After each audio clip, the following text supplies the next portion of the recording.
السلام علیکم ورحمۃ اللہ وبرکاتہ۔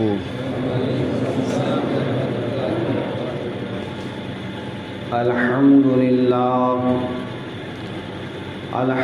للہ الذی ابدع الافلاک والارضین والصلاة والسلام علی من کان نبیا وآدم بین الماء والطین وعلى آلہ وأصحابہ اجمعین، اما بعد فاعوذ باللہ من الشیطان الرجیم، بسم اللہ الرحمن الرحیم۔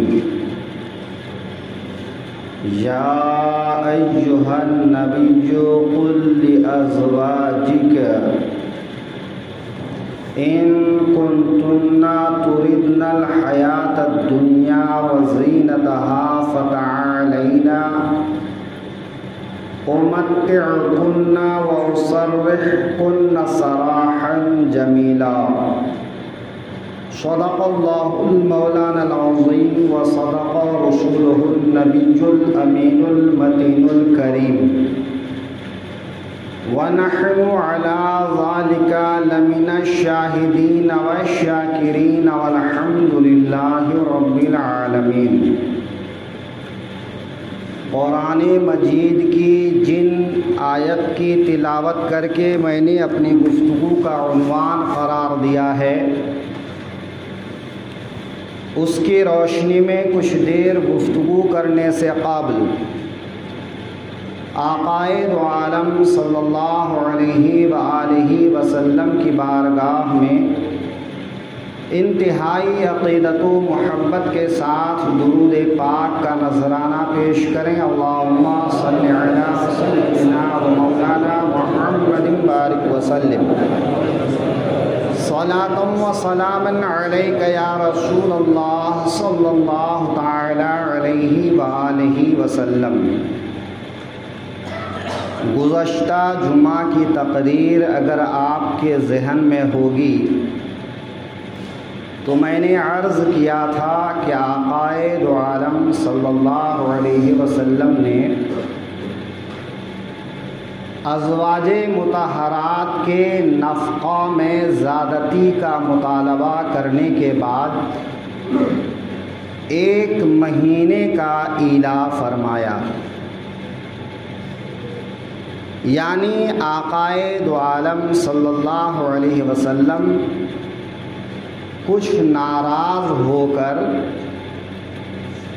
1 مہینے کے لیے ازواج مطہرات کے ساتھ میں بات چیت وغیرہ چھوڑ کر اپنا بستر الگ کر کے بالا خانے پر تشریف لے گئے اور وہیں پر آپ نے قیام فرمایا۔ آقائے دو عالم صلی اللہ علیہ وسلم کی زندگی کا یہ حصہ ہم لوگوں کے لیے بہت بڑا سبق ہے کہ اگر کبھی زوجین کے درمیان نااتفاقی ہو جائے، کوئی بدمزگی پیدا ہو جائے، تو اس کی وجہ سے ازواج کے ساتھ میں کوئی بدسلوکی نہ کر کے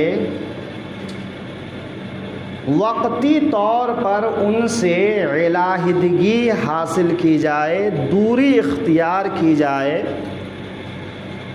مگر دوری اختیار کرنا ایک گھر میں رہ کر ایسا نہ ہو کہ بیویوں کو گھر سے نکال دیا جائے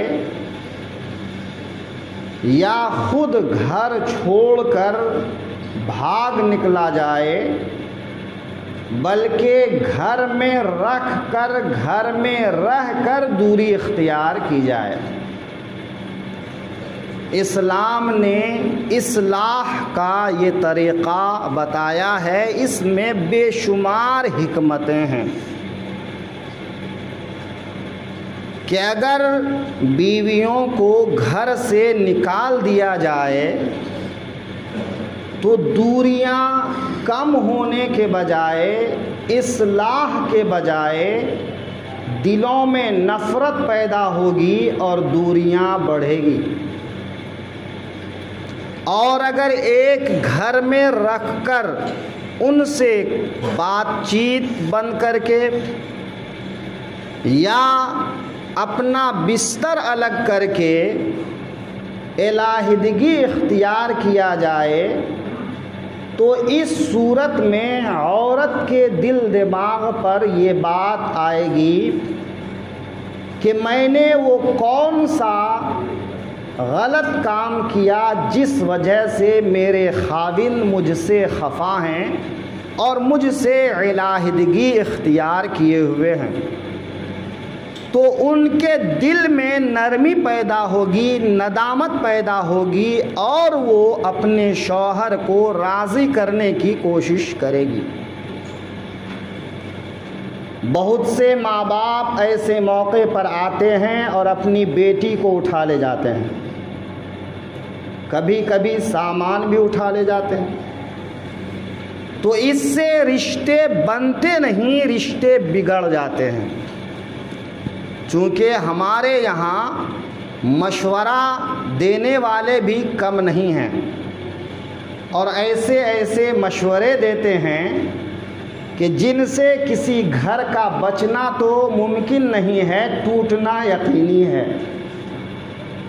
تو ان حالات سے بچنے کے لیے یہ طریقہ اختیار کیا جائے کہ گھر میں رکھ کر ان کا خرچہ پانی جاری رکھ کر، ان کی نگرانی جاری رکھ کر اپنا بستر الگ کیا جائے۔ قرآن پاک میں ایک دوسرے موقع پر اللہ رب العزت نے طلاق دینے سے پہلے 4 مرحلہ بیان فرمایا ہے۔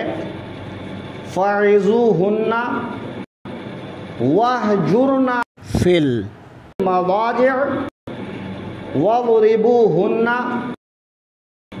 اور چوتھا مرحلہ یہ ہے کہ فَابْعَثُوا حَكَمًا مِّنْ أَهْلِهِ وَحَكَمًا مِّنْ أَهْلِهَا، پہلا مرحلہ عورتوں کو نصیحت کرو، انہیں سمجھاؤ بجھاؤ۔ سمجھانا بجھانا اگر کارگر ثابت نہ ہو تو وقتی طور پر اپنا بستر الگ کرو،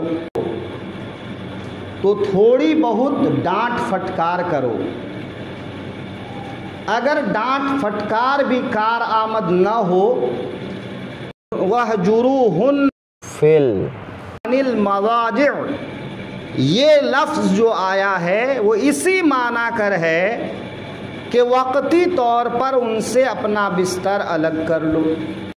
اس آیت کو لے کر آج کل بہت زیادہ ڈیبیٹ چل رہی ہے، انشاءاللہ کبھی موقع ملا تو اس پر گفتگو کروں گا۔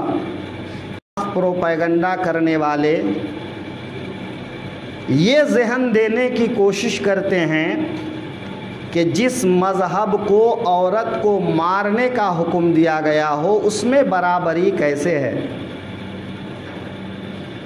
لیکن وہ بھول جاتے ہیں کہ جب ایک مجرم کے ساتھ پولیس 3rd ڈگری کا استعمال کرتی ہے، نہ عدلیہ اعتراض کرتا ہے نہ عوام اعتراض کرتی ہے، تو خاص مواقع کے لیے خاص احکامات ہوتے ہیں۔ وہ بھی اس آیت کی تشریح میں آقا کریم نے جو ارشاد فرمایا ہے کہ اگر کبھی ایسی نصیحت ڈانٹ ڈپٹ کی ضرورت پڑے تو اس کی شکل کیا ہو، تو میرے آقا نے فرمایا کہ کپڑے کو اس طرح سے لپیٹ لیا جائے اور کپڑے کو لپیٹ کر اس طرح سے مارا جائے۔ اب ذرا غور کیجئے کہ جس رسول پر قرآن اترا اس رسول نے جب وَضْرِبُوهُنَّ کا مطلب بتا دیا کہ کپڑے کا فلیتا بنا کر اس سے اس کو دھمکاؤ، یا حدیث پاک میں ہے کہ مسواک سے، مسواک کتنی لمبی چوڑی موٹی لکڑی ہوتی ہے، تو مسواک سے تنبیہ کرو۔ تو جب نبی کونین نے طریقہ سکھلا دیا تو پھر قرآن کی اس آیت پر اعتراض کرنا یا احادیث پر اعتراض کرنا جہالت کے سوا کچھ نہیں ہے۔ لیکن چونکہ ایک بھبنڈر کھڑا کرنا ہے اور مسلمانوں کو ورغلانا مقصد ہے، اس لیے کچھ بھی لوگ بات کرتے ہیں۔ میں اپنے بھائیوں سے یہ کہوں گا کہ آپ خود ان بہکاوے میں نہ آئیں، اپنے بال بچوں کو دین کی ترغیب دیں اور آقا کریم کی سیرت سکھائیں، تو انشاءاللہ کبھی کوئی مسئلہ پیدا نہیں ہوگا۔ کہ آقا کریم نے قرآن سکھلایا تو قرآن کی کس آیت کا کیا مطلب ہے، آقا کریم نے اپنی زندگی کے معمولات سے اس کو واضح کر دیا۔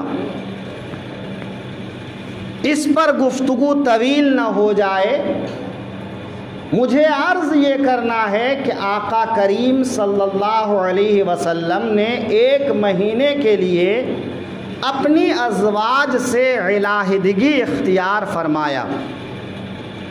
حضرت عمر رضی اللہ تعالی عنہ جب آقا کریم کی بارگاہ میں حاضر ہوئے تو آقا کریم کو ایک بان کی کھاٹ پر آرام فرماتے ہوئے پایا۔ عام طور پر آپ سب گاؤں میں کھٹیا کا استعمال کرتے ہیں، بان کی رسی یا کھجور کی رسی، کھجور کے چھالوں کی رسی بنا کر، کھٹیا بنا کر اس پر استعمال کرتے ہیں۔ تو آقا کریم صلی اللہ علیہ وسلم جس چارپائی پر لیٹے ہوئے تھے وہ چارپائی بان کی رسی سے بندھی ہوئی تھی۔ آقا کریم کے جسم پر بان کی رسی کا نشان آ گیا تھا۔ جب حضرت عمر رضی اللہ عنہ اس حال میں دیکھے تو ان کی آنکھوں میں آنسو بھر آئے۔ جب حضرت عمر کو روتے ہوئے دیکھا تو آقا کریم نے ارشاد فرمایا کہ اے عمر، کس بات پر رو رہے ہو؟ تو حضرت عمر عرض کرتے ہیں یا رسول اللہ، اس موقع سے بڑھ کر کون سا موقع ہوگا کہ رویا جائے؟ قیصر و کسریٰ جو اللہ کے دشمن ہیں وہ نعمت میں، آرام میں، عیش و عشرت میں ہیں، اور آپ کائنات کے مالک و مختار ہیں، اللہ کے محبوب ہیں، اللہ نے زمین کے خزانے کی کنجیاں آپ کے دست نبوت میں دے دی ہیں، لیکن آپ کا حال یہ ہے کہ آپ بان کی رسی کی چارپائی پر لیٹے ہوئے ہیں جس پر نہ کوئی گدا ہے، نہ کوئی بستر ہے، نہ کوئی آرام کی چیز ہے، اس کے نشان جسم پر آ گئے ہیں۔ یا رسول اللہ، اس سے بڑھ کر رونے کا وقت کون سا ہو سکتا ہے؟ میرے آقا ارشاد فرماتے ہیں اے عمر، اللہ نے قیصر و کسریٰ کو دنیا عطا کیا ہے، اس نے دنیا کو پسند کیا ہے اور ہم نے آخرت کو پسند کیا ہے۔ اے عمر، کیا تم اپنی آخرت پر خوش نہیں ہو؟ تو حضرت عمر عرض کرتے ہیں یا رسول اللہ، کیوں نہیں؟ یہاں سے بھی ہمیں سبق ملتا ہے کہ دنیا کی پرتعیش زندگی کفار کے لیے ہے، اور دنیا کی تکلیف کی زندگی اور آخرت کی آرام کی زندگی یہ ایمان والوں کے حصے میں ہے۔ لہٰذا دنیا کی تنگی پر، دنیا کی کمی پر کبھی غم زدہ نہیں ہونا چاہیے، بلکہ اس بات پر خوش ہونا چاہیے کہ اللہ نے ہم کو ایمان والا بنایا ہے، اپنے محبوب کا دیوانہ بنایا ہے، اور آخرت کی زندگی اللہ نے ہم کو عطا کیا ہے۔ آقا کریم صلی اللہ علیہ وسلم سے حضرت عمر رضی اللہ عنہ نے گفتگو فرمائی۔ گفتگو کرنے کے بعد حضرت عمر نیچے اتر کر دیگر صحابہ کرام کو بتائے کہ آقا کریم نے ازواج کو طلاق نہیں دی ہے۔ صحابہ کرام خوش ہو گئے۔ 1 مہینہ گزر گیا، آقا کریم بالا خانہ سے نیچے تشریف لائے۔ آقا کریم نے علیحدگی ختم کر دی، الگ رہنے کا جو فیصلہ تھا وہ اپنی انتہا کو پہنچ گیا۔ 29 دن گزرے تھے کہ آقا کریم نیچے تشریف لائے۔ حضرت عائشہ رضی اللہ تعالی عنہا کے حجرے میں تشریف لے گئے۔ حضرت عائشہ بہت ہی ذہین اور بہت ہی عقل مند تھیں۔ دیگر ازواج بھی حضرت عائشہ کی عقل مندی کو تسلیم کرتی تھیں۔ حضرت عائشہ صدیقہ نے عرض کیا، یا رسول اللہ، آپ نے تو 1 مہینہ الگ رہنے کی قسم کھائی تھی، ابھی تو 29 دن گزرے۔ تو میرے آقا ارشاد فرماتے ہیں مہینہ 29 دن کا بھی ہوتا ہے۔ اس سے بھی ایک مسئلہ سمجھ میں آیا کہ اسلامی مہینہ کبھی 29 کا ہوتا ہے اور کبھی 30 دن کا ہوتا ہے۔ آقا کریم نیچے تشریف لائے تو اللہ رب العزت نے اپنے حبیب کی بارگاہ میں 2 آیت اتار دی۔ انہی دونوں آیت کے سلسلے میں ہم کو گفتگو کرنی تھی کہ آقا کریم صلی اللہ علیہ وسلم جب مدت پوری ہونے کے بعد نیچے تشریف لائے تو اللہ رب العزت نے ارشاد فرمایا، یا ایھا النبی قل لازواجک، اے نبی، اے غیب کی خبر دینے والے، اپنی بیویوں سے کہیے، ان کنتن تردن حیات الدنیا وزینتها، اے ازواج مطہرات، اگر آپ دنیا کی زندگی اور اس کی زیب و زینت کو پسند کرتی ہیں، دنیا کا عیش و آرام پسند کرتی ہیں، فتعالینا، تو آئیے، فَأُمَتِّعْكُنَّ وَأُسَرِّحْكُنَّ سَرَاحًا جَمِيلًا، تو ہم تمہیں ایک جوڑا دیتے ہیں، کچھ مال دیتے ہیں، اور ہم آپ کو چھوڑ دیتے ہیں۔ آقا کریم کی بارگاہ میں اس آیت کو اللہ نے اتار کر ازواج مطہرات کو اختیار دیا کہ اے ازواج مطہرات، آپ کا رتبہ بہت بلند ہے کہ آپ نے محبوب دو عالم کی خاطر دنیا کو چھوڑا ہے، عیش و آرام کو چھوڑا ہے، اور رسول اللہ کی زاہدانہ زندگی، سادہ زندگی کو اختیار کیا ہے۔ تو اب جب کہ آپ کے صبر کا پیمانہ لبریز ہو چکا ہے، آپ نے زیادہ نفقہ مانگا ہے، تو اب آپ کے سامنے اختیار ہے کہ آپ چاہیں تو اللہ کو، اللہ کے محبوب کو اور آخرت کو پسند کریں، اور اگر چاہیں تو آپ دنیا کی زندگی، دنیا کا مال، دنیا کا عیش و آرام پسند کریں، لیکن ایک بات یاد رکھیں کہ اگر آپ آخرت کو پسند کرتی ہیں، اللہ کے حبیب کو پسند کرتی ہیں، تو اللہ آپ کے لیے بہترین اجر رکھا ہے، بڑا اجر رکھا ہے۔ اور اگر آپ دنیا کو پسند کرتی ہیں تو اللہ نے اپنے حبیب کے لیے دنیا کو حقیر بنا دیا ہے۔ محبوب دو عالم کے سامنے دنیا کی کوئی وقت نہیں ہے، انہوں نے دنیا کو چھوڑ دیا ہے۔ اگر آپ دنیا کو اختیار کرتی ہیں تو آپ کو محبوب دو عالم کو چھوڑنا ہوگا، حبیب خدا کو چھوڑنا ہوگا۔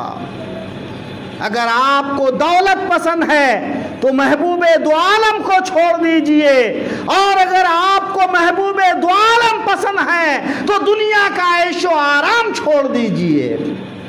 فیصلہ آپ کو کرنا ہے۔ اسی آیت کو آیت تخییر کہتے ہیں۔ تخییر یہ ایک فقہ کا اصطلاحی لفظ ہے۔ اس کا مطلب یہ ہوتا ہے کہ اگر نوبت آ پہنچے میاں بیوی کے بیچ میں تو شوہر اختیار دے دے کہ اگر آپ چاہیں تو شوہر کو پسند کریں اور چاہیں تو آپ طلاق لے لیں۔ اگر عورت شوہر کو اختیار کرتی ہے تو یہ اختیار ختم ہو جاتا ہے، اور اگر وہ طلاق لینا پسند کرتی ہیں تو پھر ان کے لیے طلاق کا راستہ کھل جاتا ہے۔ وہ چاہیں تو اپنے اوپر طلاق لے لیں، چاہیں تو 1 طلاق دے لیں، 2 طلاق دے لیں، 3 طلاق دے لیں، یہ عورت کی مرضی ہوتی ہے، اور عورت کی مرضی پر طلاق کو چھوڑ دینے کا نام خیار ہے، اور اسی کو تخییر طلاق کہتے ہیں۔ تو اللہ رب العزت نے ازواج مطہرات کے سامنے تخییر طلاق کا موقع رکھا اور واضح کر دیا کہ جو دنیا کی زیب و زینت کو اختیار کرے وہ خسارے میں ہے، اور جو اللہ کو پسند کرے، اللہ کے محبوب کو پسند کرے، آخرت کی زندگی کو پسند کرے، تو اعد للمحسنات اجرا عظیما، اللہ نے نیکوکاروں کے لیے بہترین اجر رکھا ہے، بڑا اجر رکھا ہے۔ آقا کریم کی بارگاہ میں یہ آیت اتری تو آقا کریم حضرت عائشہ کے پاس تشریف لے گئے۔ حضرت عائشہ کی ذہانت، عقل مندی، ہوشیاری اور محبت، یہ ساری چیزیں حضرت آقا دو عالم صلی اللہ علیہ وسلم کو معلوم تھی۔ آقا کریم نے حضرت عائشہ سے ارشاد فرمایا، اے عائشہ میں ایک بات کہنے جا رہا ہوں، لیکن اس بات کا جواب جلد بازی میں نہ دینا، ذرا غور کیجئے۔ میرے آقا ارشاد فرماتے ہیں اللہ کا حکم ہے تو میں تم کو حکم سناتا ہوں، لیکن اس کا جواب دینے میں جلدی مت کرنا۔ یعنی آقا کریم کو بھی یہ پسند نہیں تھا کہ حضرت عائشہ آپ سے جدا ہو جائیں۔ میرے آقا ارشاد فرماتے ہیں، اے عائشہ میری بات کا جواب دینے سے پہلے اپنے ماں باپ سے مشورہ کر لینا، ماں باپ کی رائے لے لینا۔ ذرا اس میں غور کیجئے کہ ماں باپ کا کردار بیٹی کی زندگی میں بڑا اہم ہوتا ہے۔ اگر کبھی ایسا ماحول پیدا ہو جائے تو ماں باپ کو سمجھداری سے کام لینے کی ضرورت ہے کہ اس میں بیٹی کے لیے فائدہ ہے کہ نقصان ہے، اس کا فائدہ اور نقصان اور مستقبل کی زندگی کو مد نظر رکھ کر ان کو کچھ فیصلہ لینا ہے۔ کیا وجہ ہے کہ بیٹی ناتجربہ کار ہے، بیٹی کم عمر ہے، اس نے زندگی کے دھوپ چھاؤں نہیں دیکھے ہیں، زندگی کے نشوب و فراز کا اسے علم نہیں ہے، اس نے اب تک دنیا کو بہتر طریقے سے نہیں دیکھا ہے، لیکن ماں باپ دھوپ چھاؤں سے گزر چکے ہیں، وہ ہر حالات کا مقابلہ کر چکے ہیں، وہ دنیا کو دیکھ چکے ہیں، وہ تجربہ کار ہو چکے ہیں۔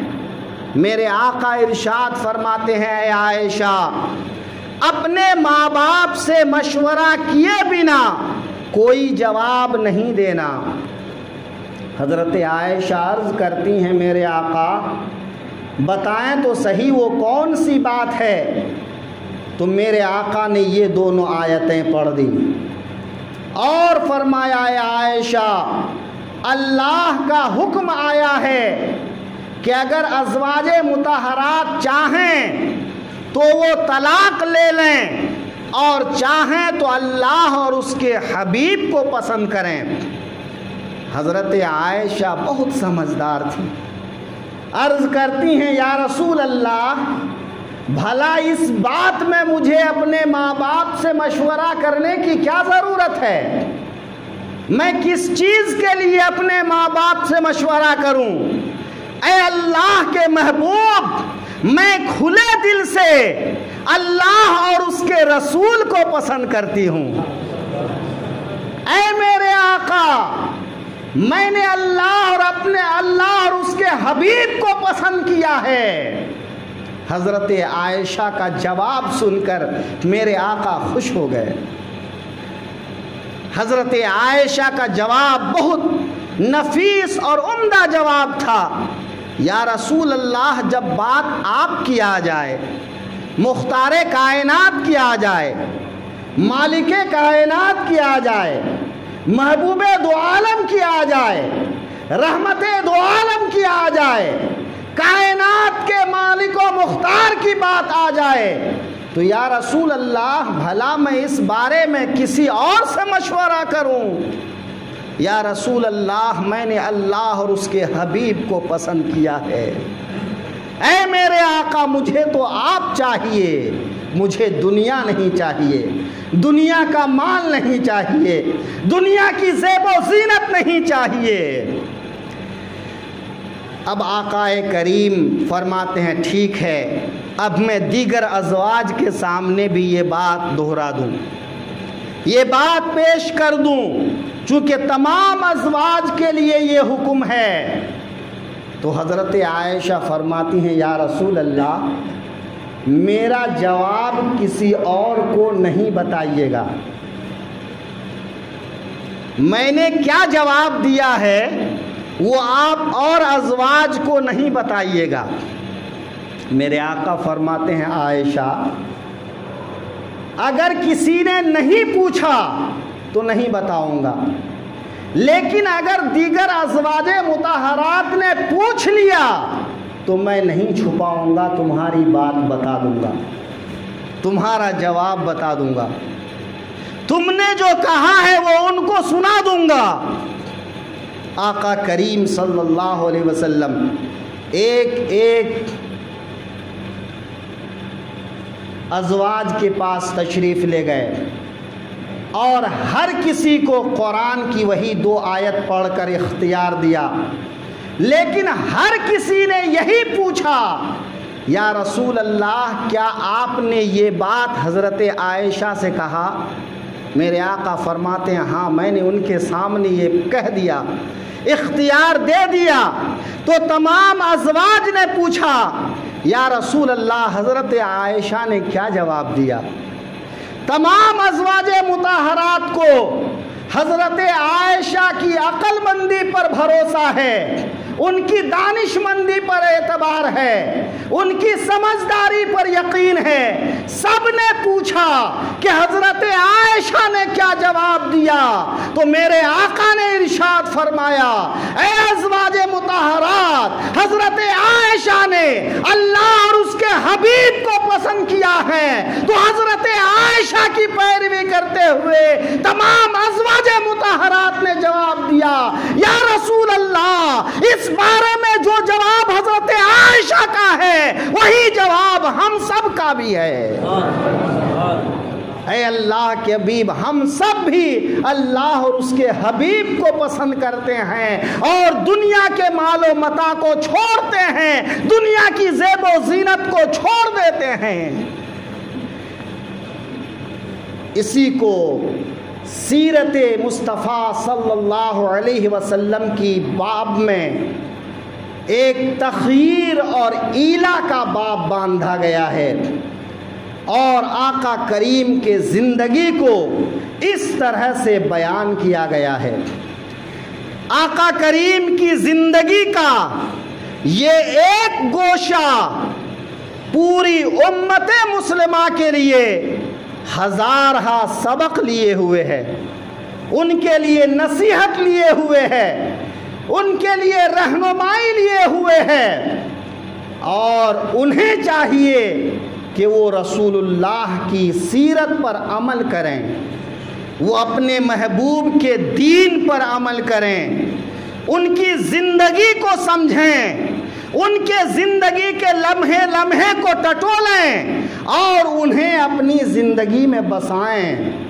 اگر میرے آقا کی سیرت کا علم مکمل ہو جائے آپ کو، تو پھر کوئی وجہ نہیں ہے کہ دنیا بہکاتی رہے، دنیا آپ کو بگاڑنے کی کوشش کرے، لیکن کوئی ایسی طاقت نہیں ہے جو آپ کو آپ کے پیغمبر کی زندگی سے متنفر کر دے، دین کی تعلیمات سے متنفر کر دے، سیرت محمدی سے متنفر کر دے۔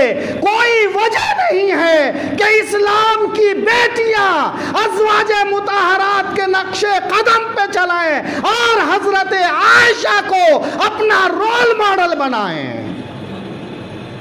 اگر آج ہماری بیویاں، ہماری بیٹیاں، ہماری بہنیں ازواج مطہرات کی زندگی کو پڑھ لیں، سن لیں، سمجھ لیں، تو یقیناً انہیں اپنی زندگی گزارنے میں آسانی ہو جائے گی۔ آج کمی اس بات کی ہے کہ ہم آقا کی زندگی کو صحیح انداز میں پیش نہیں کر پاتے ہیں۔ وہی جذباتی تقریریں، وہی جذباتی نعرے، وہی جذباتی اٹھا پٹک، اور گفتگو ختم ہو جاتی ہے، محفل اجڑ جاتی ہے۔ جب ہم گھر جاتے ہیں تو ہمارے ذہن میں کچھ بھی نہیں ہوتا ہے۔ عزیزان محترم، کوشش کیجئے کہ تقریر ایسی ہو جو ہماری زندگی کی عکاسی کرے، آقا کریم کی زندگی کی سیرت کا کوئی باب ہمارے سامنے آئے اور ہماری بیٹیوں کو نصیحت حاصل ہو۔ ایک حدیث سنا کر آپ کے سامنے سے گزرنا چاہوں گا۔ مفہوم یہ ہے کہ آقا کریم کی بارگاہ میں اسلام کی بیٹیاں عرض کرتی ہیں، یا رسول اللہ، مردوں نے ہم پر غلبہ حاصل کر لیا ہے، یعنی ہر محفل میں وہ آگے ہوتے ہیں، ہم پیچھے رہ جاتی ہیں، اور ہمیں آپ کی بات سننے کا موقع نہیں ملتا ہے۔ یا رسول اللہ، ہم کو نصیحت کرنے کے لیے کوئی دن خاص کر دیجئے تاکہ آپ ہوں اور ہم ہوں، اور آپ کی باتیں پوری طرح ہم سن سکیں اور اس پر عمل کر سکیں۔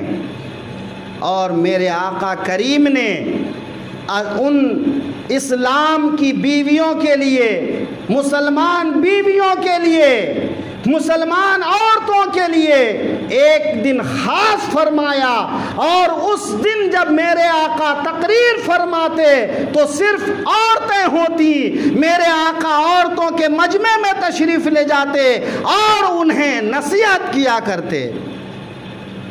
اس طریقے کو اپنانے کی ضرورت ہے۔ اللہ تبارک و تعالی ہم سب کو اپنے حبیب کی زندگی پر عمل کی توفیق عطا فرمائے۔ اب کھڑے ہو